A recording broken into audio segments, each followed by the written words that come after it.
The German Research Center for Geosciences (GFC) reported a magnitude 5.3 quake in Chile near Ollagüe, Provincia de Ollagüe, Antofagasta, only 12 minutes ago.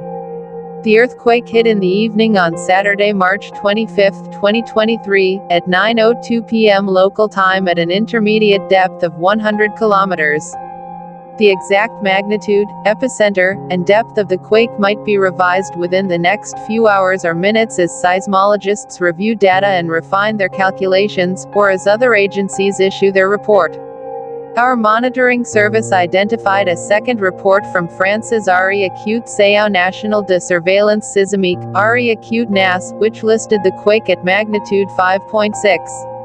A third agency, the Citizen Seismograph Network of Raspberry Shake, reported the same quake at magnitude 5.3.